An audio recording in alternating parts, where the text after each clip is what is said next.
Pues muchísimas gracias, Nuria. Pero si te parece, Carlos, tú que tienes acceso ahora mismo mejor a la pantalla con todas las personas que estamos, y no te importa dando la palabra.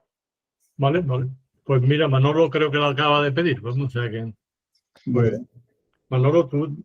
Bueno, primero que nada, Nuria, muchas gracias por una intervención, a mi juicio, interesantísima, te lo pongo con admiraciones, porque lo que has hecho un relato de cómo es Andalucía, de los mejores que yo he oído, y mira que me dedico un poco a estos temas también en los últimos años, de claridad, de información e incluso quizás ya de sugerencias de cómo resolver los problemas, no tanto, porque es muy complicado. Eso te lo quería decir antes que nada, ¿no? Segundo, claro, has planteado una cuestión que aunque está adornada de muchos, adornada en el mejor sentido de la palabra, de muchos detalles pequeños, pero el eje central de nuestra comunidad, no progresamos en la convergencia, ya lo dijiste, y casi todo lo que has dicho está en torno a eso. Y ahí sí que hay un tema muy profundo, es decir, cómo podemos abordar la idea, cómo nos podemos poner de acuerdo los progresistas de la comunidad, que podamos querer esto, porque creo que no lo querrán, para buscar cuál es poco la visión cultural, por ejemplo, que es tan importante, de relaciones con la religión también tan importante, y tantas cosas por medio que están fastidiando esta posibilidad. Eso sería para mí una primera pregunta, si es que esto tiene fáciles respuestas, ¿no? Eso te lo quiero decir así. Y otra cosa más es que todo esto que te he oído decir, también dicho con tanta concreción y además también resumido, a mí lo que me parece es que tiene que llegar más a la gente. Y entonces, pero estoy en la idea de que ¿por qué no conseguimos que llegue más a la gente? Incluso hablo de los propios políticos de izquierda que pueden compartir perfectamente un diagnóstico como este, ¿no? Y bueno, y hay muchas más preguntas que hacer, pero yo para empezar estas tres cosas quería comentar un poco, luego continuaré si así el lugar. Nuria, si quiere, ponemos todas las palabras encima de la mesa y tú haces después una contestación global que será más fácil. Luis, tú tienes la palabra. Sí, muchas gracias. Bueno, muchas gracias, Nuria, por la presencia tuya en el foro, y me sumo también a las palabras de Manolo en el sentido de que me ha parecido muy interesante, ¿no? Tu intervención de la visión global de Andalucía, ¿no? Tocando todos los aspectos realmente esenciales y críticos, ¿no? Tanto desde la visión del mundo del trabajo como desde la visión del mundo social, ¿no? Y de la base social andaluza, ¿no? Has hecho referencia a los servicios públicos y en particular a los temas sanitarios, y sobre eso quería un poco por mi extracción, quería hacerte una pregunta, ¿no?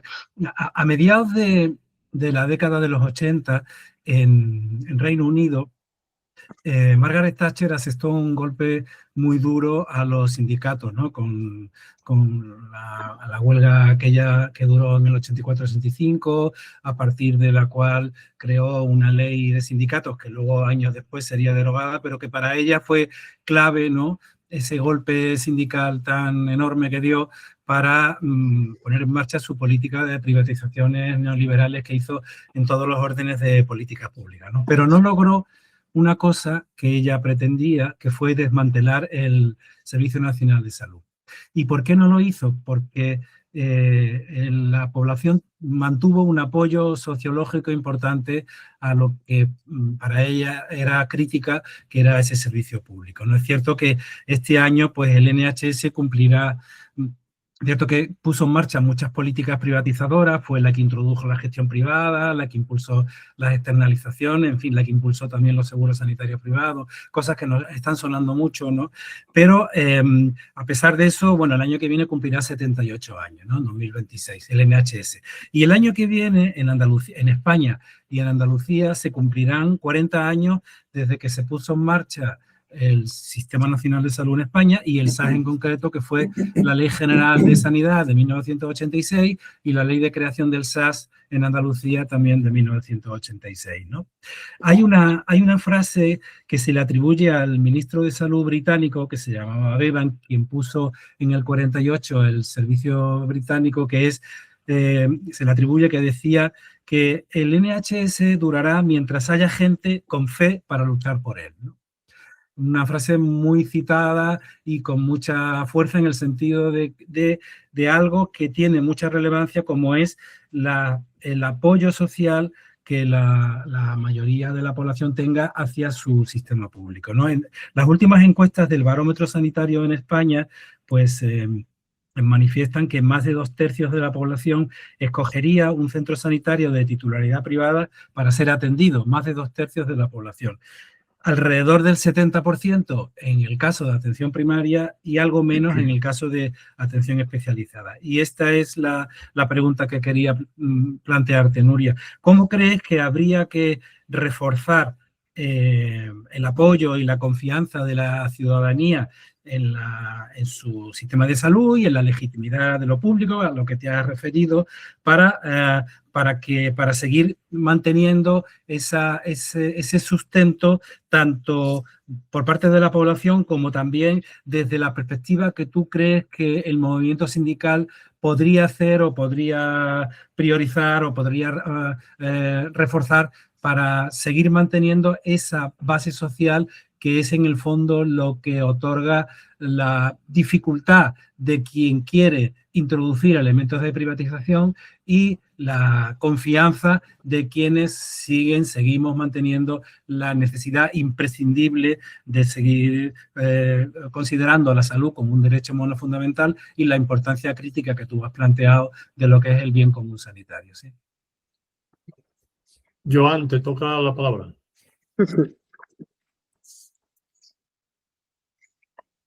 No, Joan, tienes el micrófono apagado. Bueno, Nuria, ha sido preciosa tu intervención y creo que has hecho una gran radiografía de cómo estamos. Cómo estamos, en el fondo, hay que mirar al pasado. Hay partes de cosas que proceden de una historia lejana de Andalucía y otras de nuestra época democrática. En la época democrática no hemos sabido cambiar el modelo productivo, no hemos sabido avanzar en tener más nivel de renta, disminuir el desempleo de forma apreciable y, por tanto, son temas que vienen de atrás. No los podemos achacar exclusivamente al gobierno actual. En ese periodo democrático ha habido el auge de los servicios públicos, se han ampliado, hemos tenido una extensión de buenos servicios públicos, pero también antes de que llegara el PP empezaron también el deterioro de esos servicios públicos. En la etapa actual del PP, pues yo creo que habría que poner 3 indicadores de cómo se mueve y creo que más o menos los has así planteado. Por un lado, volcado mucho al capital, a apoyar al capital, fundamentalmente el capital foráneo, no tanto al propio, al andaluz. En segundo lugar, el deterioro de los servicios públicos y la consiguiente privatización. Y ahí has acabado haciendo lo que tenéis que hacer los sindicatos, ser un revulsivo político también. Sois una institución importante en el panorama andaluz y, por tanto, ahí tenéis que actuar. Y has dicho que, por desgracia, la izquierda lo tenemos mal. Tenemos mal porque quizá no hemos sabido expresarnos, quizá la experiencia de muchos años de gobiernos de izquierda no han dado lo que esperaba la sociedad. El resultado es que en este momento hay debilidad.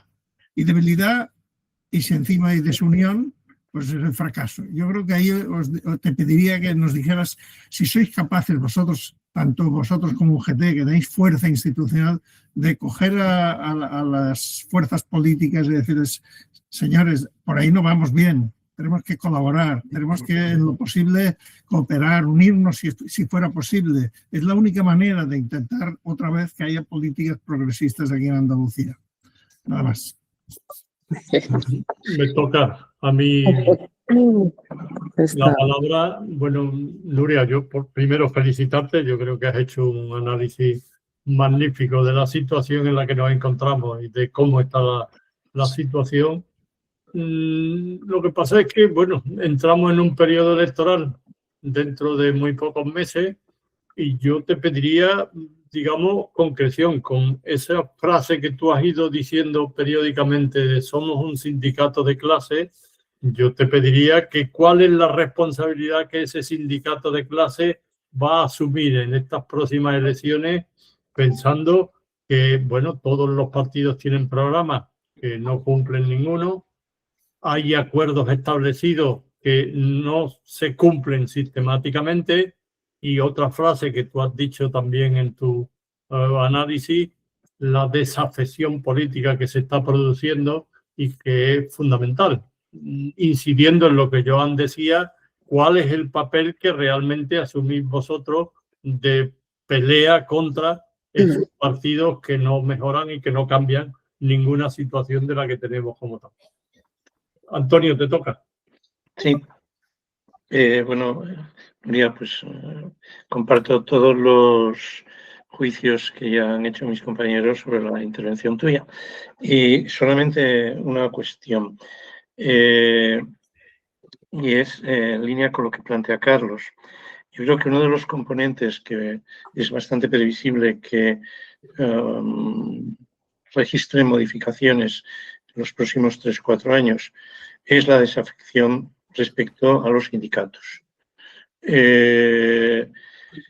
No solamente ante las instituciones políticas o ante los partidos políticos, que eso ya lo estamos viendo, sino ante los sindicatos.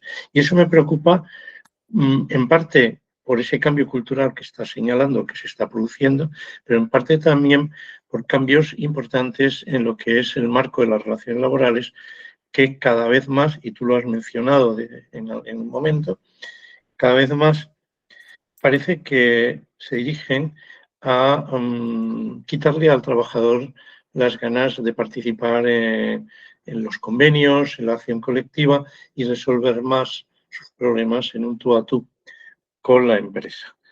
Dejo la pregunta ahí un poco de cómo ves ese horizonte y realmente cómo ves reforzar vuestra capacidad en ese horizonte, ¿no? Miguel, te toca. Sí, en primer lugar, Nuria, muchas gracias por estar aquí con nosotros. Te conozco y sé que eres combativa y lo estás demostrando día a día. Y además no solamente combativa, sino que tiene influencia, digamos, en Andalucía.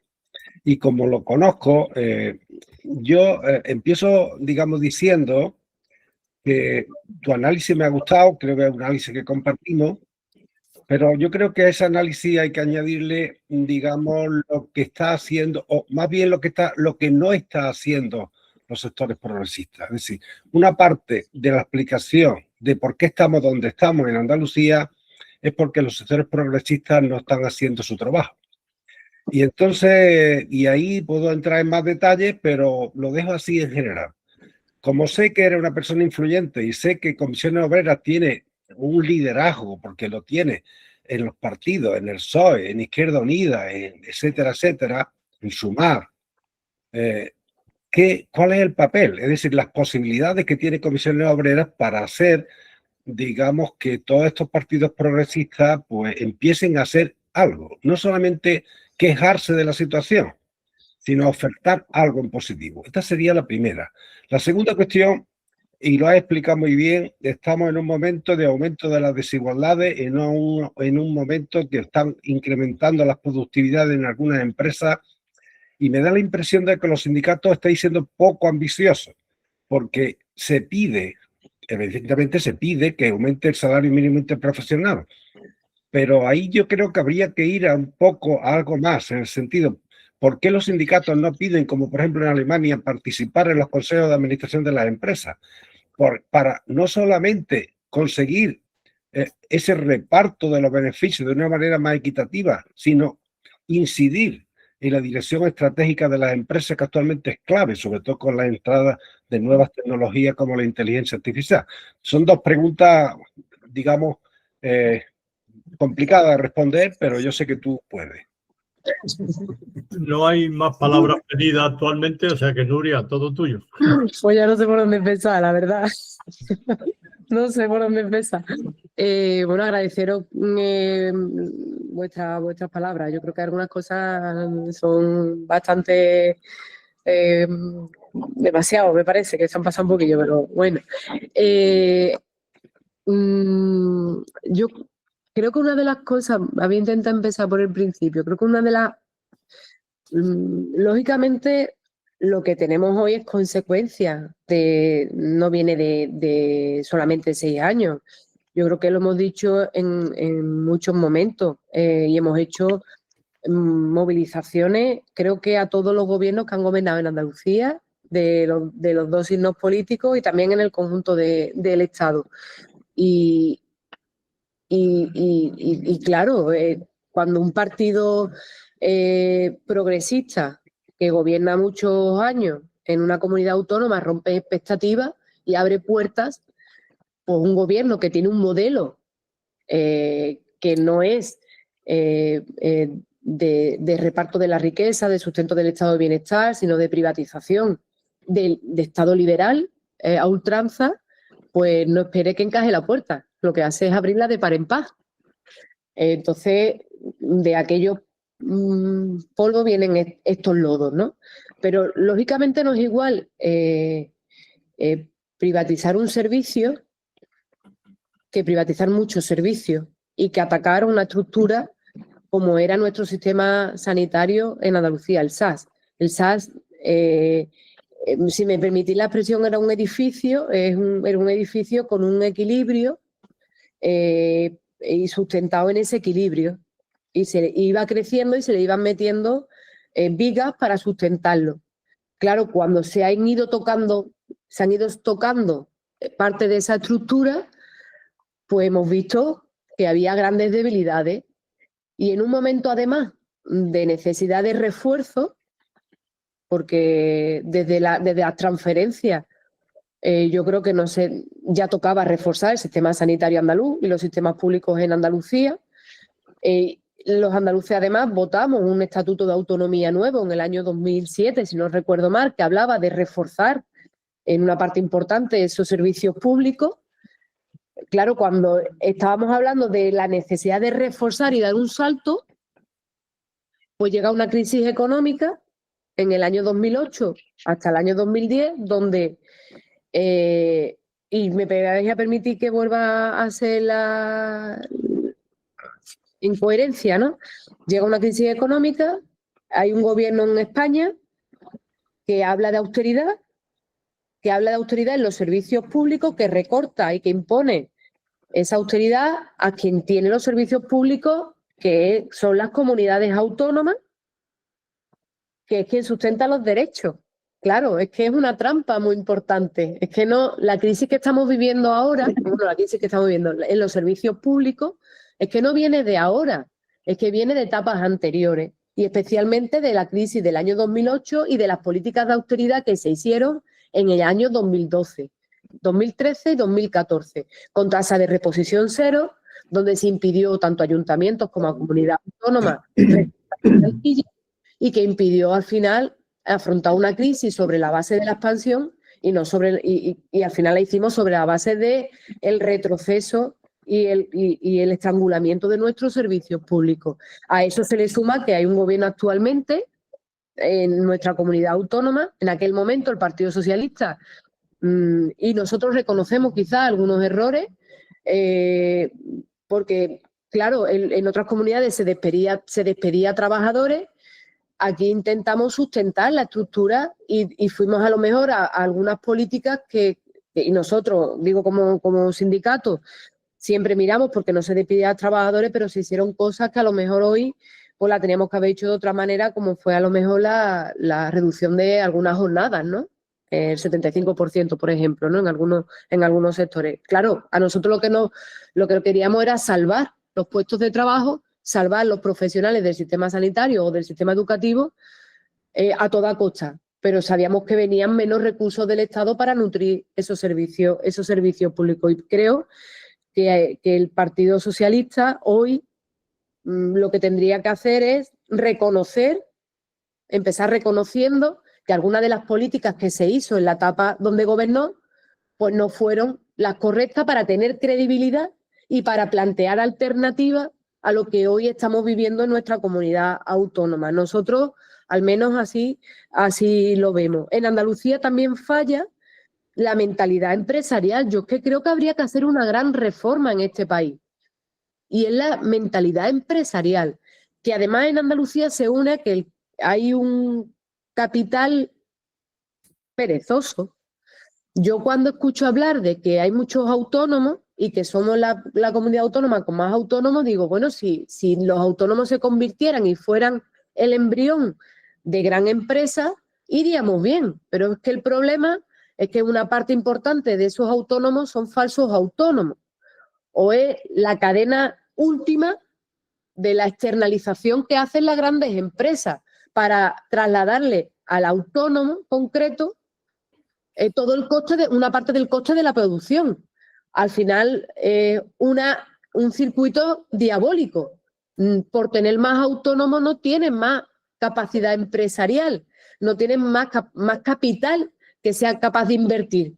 Y tampoco apostamos por los clústeres, tampoco apostamos por la agrupación de empresas, el gobierno andaluz apuesta al final por cortichear, por romper la cadena productiva y externalizar los costes y repartir los costes al eslabón último, en una parte al autónomo y principalmente al trabajador, que es el que sufre las consecuencias de eso. Yo creo que en Andalucía el problema no es tanto, por supuesto que hay que avanzar en la estructura productiva que tenemos, es cómo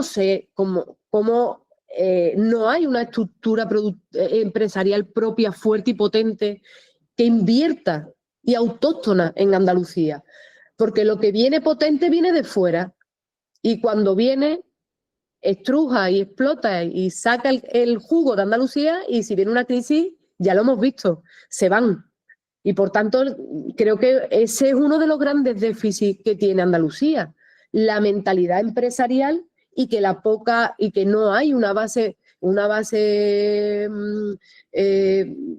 fuerte empresarial que sea capaz de tirar para adelante y de no ver solamente de tener empresas potentes propias en Andalucía y pensar que lo autónomo es la solución. Ojalá fuera, como digo, el autónomo el germen. En el sistema sanitario, yo en esto creo que una de las cosas que el individualismo, esto ha sido la gran estafa, ¿no? El hágase, Thatcher estará, la mujer ahora estará contenta, ¿no? Porque una parte importante, ¿no? De esto, ¿no? De donde esté, ¿no? Porque claro, el individualismo lo tenemos en vena. Y ahora el hágaselo usted mismo y las nuevas tecnologías está en el top 10, ¿no? Claro, y yo creo que frente a eso, reforzar lo común es la clave, ¿no? Reforzar lo local también es la clave y reforzar el sistema sanitario, por ejemplo, es la clave, que es lo que es transversal. Política transversal. La educación es transversal, pero llega menos porque tienes que tener esas expectativas, pero la sanidad y la salud sí que llega a todo el mundo, ¿no? Igual que la dependencia también puede llegar, pero también es una cuestión más reducida, ¿no? Pero la sanidad, la salud es transversal y yo creo que ahí hay que hacer un esfuerzo importante en recuperar la participación y integrar a la ciudadanía para hacer que eso funcione, porque ahora mismo esa forma consciente de deterioro de los servicios públicos nos llevan a que si tú tienes estás en una lista de espera para una para una intervención quirúrgica y te tiras 2 años esperando o 1 año esperando, cuando te llaman y te mandan a una clínica privada, pues tú vayas y ya te están creando una cultura. O que al final acabemos todos teniendo un seguro privado de 50 euros pensando que eso es nuestra salvación. Y tengamos una mala percepción, porque es consciente ese deterioro, para que la ciudadanía tenga una percepción negativa del sistema sanitario público. Y ante eso lo que hay que hacer, aparte de reforzarlo con más plantillas, aparte de hablar de cuáles son las nuevas necesidades que tiene la ciudadanía para darle solución a esas nuevas necesidades, toca también darle más participación a la ciudadanía. Y hay que recuperar, pues antes había participación de la ciudadanía en la toma de consideración, no me acuerdo cómo se llamaba el instrumento, pero sí que había reuniones en la atención primaria para incorporar a la ciudadanía y eso se ha perdido.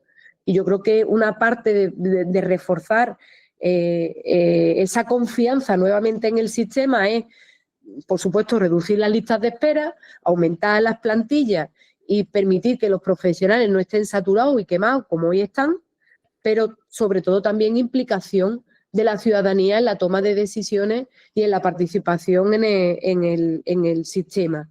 Creo que eso es importante. Bueno, de lo de las elecciones me va a quedar un poquito más complicado, ¿no? En la parte objetivos de que tenemos el sindicato de cara al proceso electoral que se abre en Andalucía. Nosotros habitualmente con el conjunto de la organización, con el conjunto de los delegados y de las delegadas y de la afiliación, solemos elaborar un documento donde dibujamos cuáles son las propuestas del sindicato en la industria, en el campo, en los servicios públicos, en la participación en las instituciones, en lo local y en lo general. Al Gobierno de España también, e incluso en la propia Unión Europea, en Andalucía somos además muy atrevidos, hacemos siempre un documento de cara a las elecciones para situar nuestras propuestas. Nosotros somos un sindicato progresista, de izquierda, y sabemos también e intentamos que los trabajadores y las trabajadoras vean cuál es el modelo de sociedad que más les interesa. Pero lógicamente nosotros no nos presentamos a unas elecciones políticas, pero sí intentamos que los partidos todos asuman ese documento y esas propuestas que llevamos para que los trabajadores sepan confrontar cuál es el modelo que más le interesa desde su autonomía y desde su libertad y desde su independencia. ¿Y qué nos interesa a los trabajadores? Pues nos interesa el reparto de la riqueza en la empresa y en la sociedad. Nos interesa producir de una manera distinta y mucho más amable con el planeta.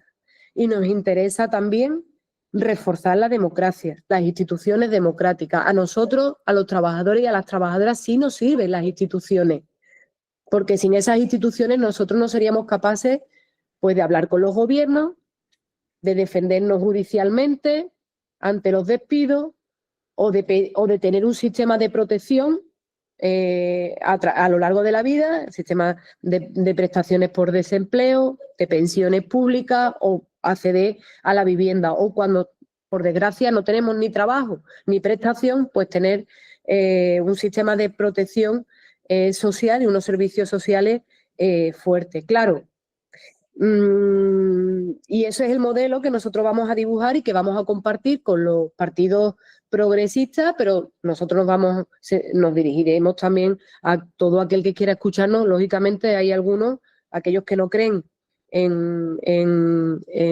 la igualdad, que fomentan los discursos del odio, desde luego que no vamos a perder ni siquiera el tiempo. Ese individualismo del que hablabais antes, que ha ido carcomiendo el vivir en comunidad y que tiene su máxima expresión en el hágaselo usted mismo, genera una importante desafección cuando las instituciones o cuando los partidos que no cumplen con sus programas electorales o no cubren sus expectativas. Y yo creo que los partidos tienen la obligación, desde mi punto de vista, los partidos tienen la obligación, no es solamente, como decía antes, el dato, no es solamente el programa, es que hay que compartir con la sociedad civil, es que hay que compartir con la ciudadanía, es que la solución no es encerrarte en San Telmo o no es encerrarte en la Moncloa, es abrir las instituciones públicas a la participación ciudadana, es crear sociedad civil, es escuchar a la sociedad civil organizada. Y claro, en estos últimos tiempos, pues cuando hay una debilidad, una crisis o cuando hay una situación de conflicto, por llamarlo en el sentido amplio, los gobiernos, especialmente los progresistas, pero también otros, no escuchan a la ciudadanía y se encierran. Y yo creo que ante eso lo que hay es que abrir las instituciones y escuchar a la ciudadanía. Y eso elimina esa parte de desafección. Para compartir un proyecto. El mejor proyecto no es el que está mejor escrito. El mejor proyecto es el que está compartido con más sociedad y el que está compartido con más organizaciones que puedan vertebrar esas expectativas, ¿no? Y en comisiones obreras hacemos autocrítica. Creo que hay cosas que son importantes también saber que quizás, yo lo decía a Miguel antes, ¿no? Yo creo que tenemos que ser un poquito también más ambiciosos. Creo que tenemos que ser más ambiciosos. Creo que en estos momentos la gente también espera de nosotros que demos también algunas soluciones más amplias, ¿no? Nosotros, por ejemplo, a nosotros nos hubiera gustado en otro momento que habláramos de cómo la gran banca de este país nos devuelve los 60.000 millones de euros que le prestamos en la época de la crisis para que no cayeran. Nos hubiera gustado también haber tenido esa capacidad de ser más beligerante desde el propio movimiento sindical para exigir que esos recursos que prestamos ahora se devolvieran para poder hacer, por ejemplo, vivienda pública. Y por eso hemos hablado de la creación de un fondo, pero que nos cuesta también explicarlo, ¿no? Nos cuesta explicarlo. Y creo que hay que ser también, si pedimos estar en los consejos de administración, también tenemos que hacer una propuesta mucho más fuerte y mucho más potente. En Andalucía tenemos 150.000 personas afiliadas. Es difícil y es de agradecer que la gente, con los salarios que tenemos, con las dificultades que hay, paguen una cuota para que el resto de las personas trabajadoras se vean beneficiadas de las horas que le echamos para negociar un convenio o de las mejoras que pedimos ante los gobiernos. Pero creo que tenemos que ser más ambiciosos en las propuestas y yo creo que tengo esperanza de que en este documento a las elecciones políticas que hagamos, muchas de esas expectativas podamos cubrirlas. ¿Por qué nos atacan? Nosotros creo que son conscientes que el sindicalismo de clase siempre nos van a atacar, somos el enemigo a batir por quienes quieren romper el modelo de convivencia y por quien quieren romper el modelo de convivencia también en la empresa. Ese individualismo ha hecho una poquita de mella, pero saben perfectamente que el convenio, que la acción del sindicato en la empresa puede vertebrar solidaridad. Y por eso nos atacan, nos atacaron antes y nos atacarán ahora. En el año 2012, con la reforma laboral, intentaron quitarnos la negociación colectiva y creo que peleamos para que eso no se consiguiera. Después la hemos recuperado y estamos intentando ensamblar esa solidaridad con los nuevos perfiles, con los nuevos trabajadores, con las personas inmigrantes, donde ahí tenemos que hacer un trabajo con mucho más ahínco. Pero también saben que no solamente ensamblamos solidaridad, es que somos capaces de generar contrapoder social y por eso nos atacan. Pero además somos capaces de generar soluciones y esperanza. Y porque en la empresa, desde lo micro, somos capaces de cambiar la realidad en lo macro. Yo he hablado antes de las cosas chiquititas y como sindicato pragmático tenemos un horizonte de transformar la sociedad, pero también sabemos que en lo micro es donde empezamos a transformarla, porque cuando nosotros negociamos un permiso de maternidad o de paternidad, cuando conseguimos que una persona tenga una jornada ajustada a su convenio, o cuando peleamos por un salario, estamos transformando y estamos disputando esa riqueza, ¿no? Entonces, nosotros eso lo vamos a poner siempre a disposición de quien quiera escucharnos. Miguel, pero todo el mundo no nos escucha. Todo el mundo no nos escucha. Lo sé, Nuria, lo sé. Algunas veces ponen cara de escuchar, pero la cara de escuchar no nos vale.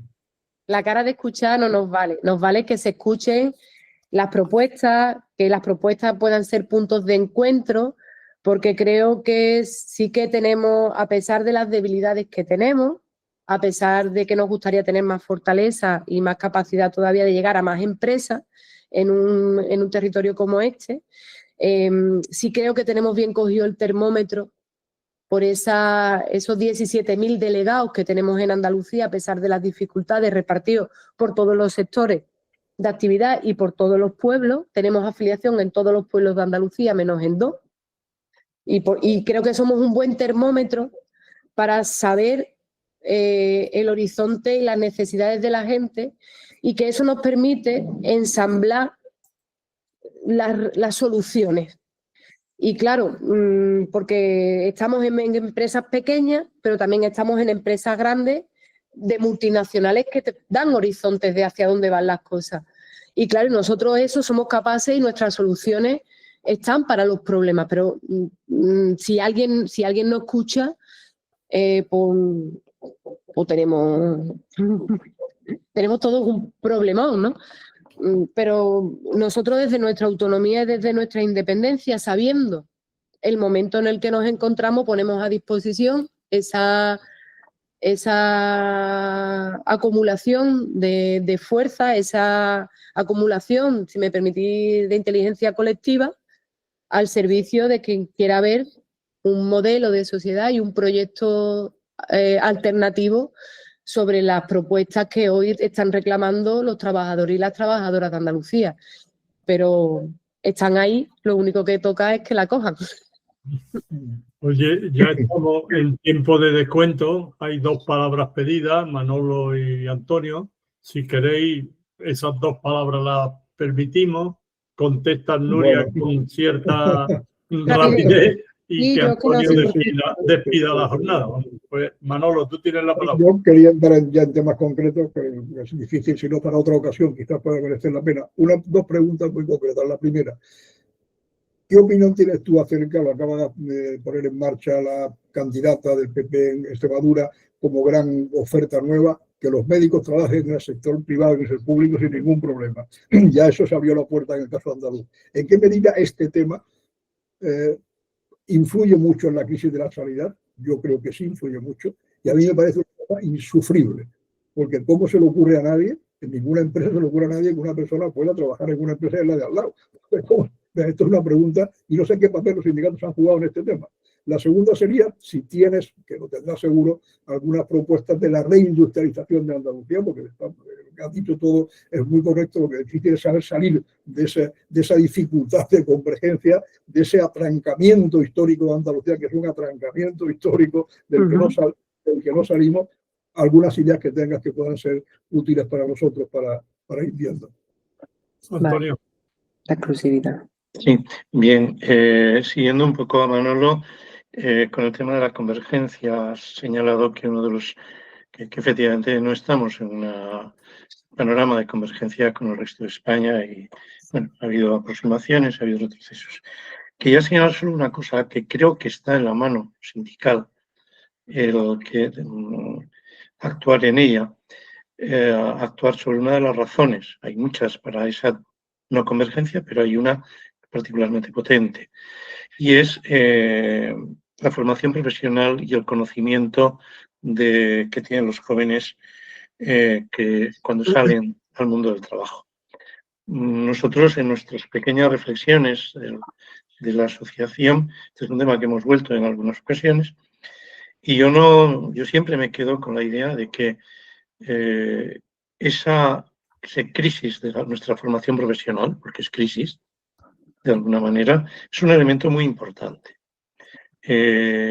Sin conocimientos, insisto, y además de un carácter técnico, o por lo menos muy preciso, en la AFP, que es un terreno abonado para la acción sindical, porque hay muchas maneras de jugar en ese mundo. Sin eso es muy difícil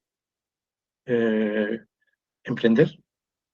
Es muy difícil que una persona que está trabajando salga de una empresa para emprender, y es muy difícil que una persona que llega al mundo del trabajo emprenda. No sabe. Y hay muchísima basura formativa, además, que está engañando a muchos jóvenes, haciéndoles creer con máster y laureles y no sé qué, que saben, y ni puñetera idea. las salen y lo más normal es que se estrellen y a la primera de cambio se apunten a una posición. Entonces, quería un poco señalarlo para, no sé si os puede valer en algo o al menos en algún momento compartir con vosotros una reflexión más a fondo sobre este tema, donde hay un diferencial dramático con lo que sucede en el País Vasco o con lo que la importancia que tiene la formación profesional en otros sitios como Asturias o Navarra, o supongo que Cataluña, ¿no? Nuria, por favor, brevedad. A ver si soy capaz, venga. La propuesta que hace la presidenta y candidata del PP de Extremadura es una trampa para la sanidad pública y es una pasarela para desmantelar la pública. Que ya lo hemos hecho en Andalucía durante bastante tiempo. Efectivamente, porque lo que hace falta porque la gente legítimamente quiere trabajar estable y tener salario y tener descanso. Y eso es lo que tiene que ofrecerle la sanidad pública. Salarios potentes, jornada justa, descanso y reforzar la plantilla. Claro, si tú al final lo que permite es que haya una competencia desleal de la privada, pues la gente opta porque al final, si tienes unos salarios de miseria y echas más horas que un reloj, y además no puede ascender, pues claro. Pues no ¿Habéis alguna vez los sindicatos opuesto vuestra opinión seriamente a este tema? Nosotros lo tenemos. Para impedirlo, nosotros creemos que es necesario hablar de muchas cosas en el sistema sanitario. Tenemos, incluso, por ejemplo, hay otra trampa que se ha hecho ahora, que es la llamada en la atención primaria en Andalucía. Ahora, si no te dan una cita, a las 72 horas tú tienes otro médico que te llama para atenderte, para darte una cita telefónica, te dan una cita telefónica y a nosotros nos parece eso otra trampa brutal para romper el modelo de atención personalizada y de médicos de familia que sabe la realidad de las personas. Que el médico de familia tenía esa cercanía, antes se llamaba de cabecera, ¿os acordáis? Yo todavía algunas veces digo el médico de cabecera porque estaba al lado de tu cama, sabía tu situación. Claro, si al final le trasladas a otro médico que te llame y tú no sabes y perdemos la esencia de saber y al final tú acabas con un autodiagnóstico y el profesional sin poder diagnosticarte bien lo que tú tienes. Es igual, es una trampa también esa exclusividad mal llevada y mal entendida cuando lo que tú tienes que hacer es que la gente se quede en la pública porque haya un sistema que le garantice que tengan unos salarios, una jornada, unos descansos y un refuerzo potente, ¿no? Yo de la formación profesional es que claro, intentamos coger un modelo que hay y traspasarlo y trasplantarlo, ¿no? Y se ha hecho más de arriba abajo y de abajo arriba. Y al final estamos encontrando que para que la formación profesional o la formación dual que se está implantando en Andalucía no la está implantando el gobierno, la están implantando las empresas en función de sus necesidades.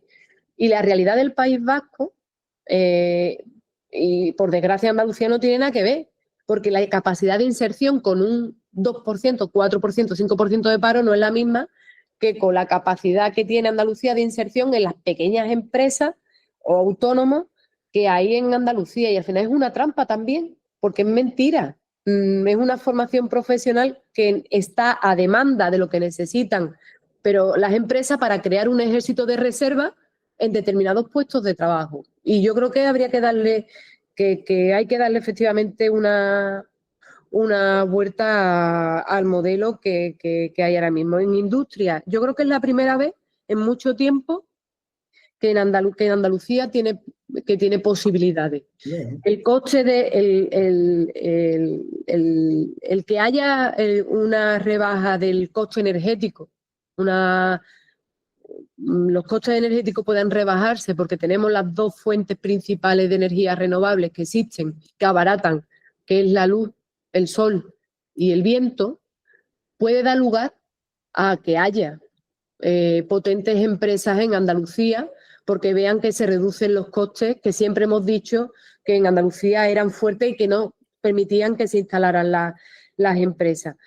Claro, ¿cuál empresa? Yo creo que cuando se hace el diseño de política industrial en este país, lo que no vale es que instalemos las empresas para extraer la riqueza y no apostemos por repartir desde un punto de vista de país con las potencialidades que tenemos. A nosotros nos gustaría pues que la industria, por ejemplo, la aeroespacial, la naval, que ya son sectores estratégicos en Andalucía, no estuvieran siempre pendientes de las cargas de trabajo.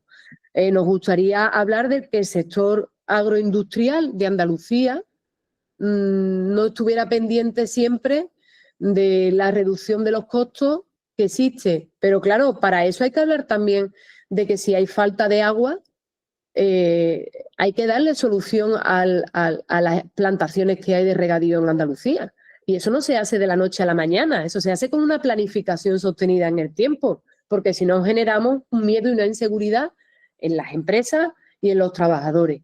Y nosotros estamos viendo ahora mismo que tecnológicamente hay polos industriales importantes en Granada, en Málaga, en biomedicina. Bueno, vamos a desarrollar una planificación en todo lo que son las nuevas tecnologías, la inteligencia artificial, para que en Andalucía sea posible, porque la inteligencia artificial lleva al consumo de mucha agua, que eso no se dice.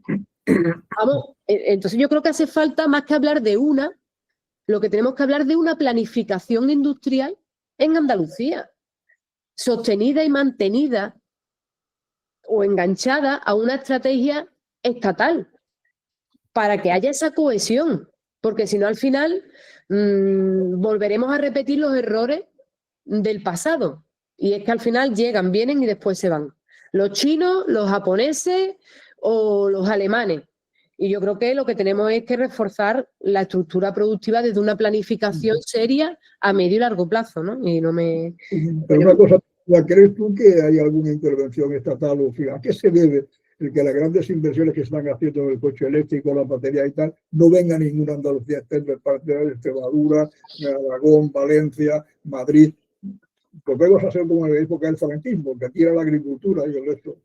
Pues porque creo que en esas cosas es en la que la confrontación política evita ver lo importante. Y es que en Andalucía creo que, y lo digo nosotros somos defensores de un pacto de Estado en industria, pero porque creemos que las grandes cosas que cohesionan después con la participación de las comunidades autónomas, que tenemos que dar un salto también en el Estado, en el modelo de Estado que queremos consolidar. Y para eso no es una conferencia sectorial, es que para eso también tenemos que darle un avance a nuestro Estado autonómico con el conjunto del Estado, y a lo mejor hay que remover algunos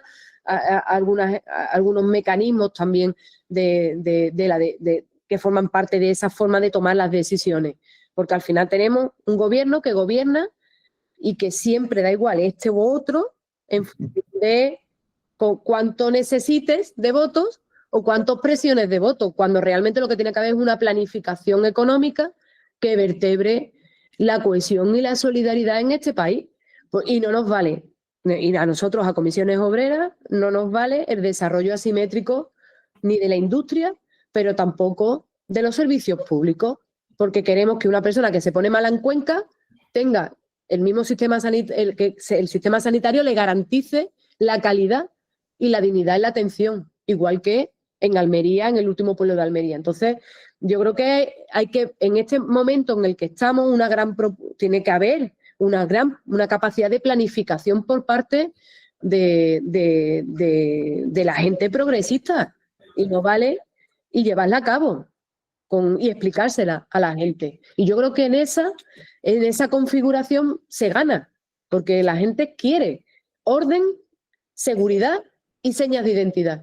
Y si no se la da a la gente progresista, pues se lo van a dar a aquellos voceros que dan soluciones sencillas a problemas muy complicados, pero que detrás esconden pues un modelo de sociedad que no es el modelo de sociedad que nosotros, al menos Movimiento Sindical y Comisiones Obreras, busca, ¿no? Que es el de la igualdad de oportunidades.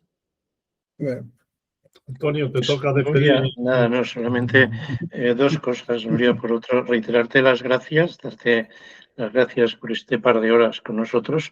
Señalarte que nosotros estamos aquí para, como hemos estado en los últimos años también, si os venimos bien en algún momento, en algo os podemos echar una mano, participar en, no sé, en reuniones, aclaraciones, lo que sea. Bueno, somos un conjunto más o menos de seniors, cada uno con sus manías, pero en algo podemos echarte una mano y seguir colaborando también para que lo que lleváis, lo que tenéis entre manos, pues tenga el mayor éxito. Tenéis una tarea muy complicada y mucha suerte y mucho éxito y mucha justicia. Muchas gracias. gracias. Muy buenas noches.